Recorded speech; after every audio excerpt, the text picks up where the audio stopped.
Clare's Tomato by Ed Keller.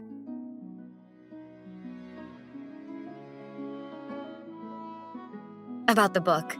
Little girl learns how to grow tomatoes. Young Clare is full of questions, including about the food she eats, in this book.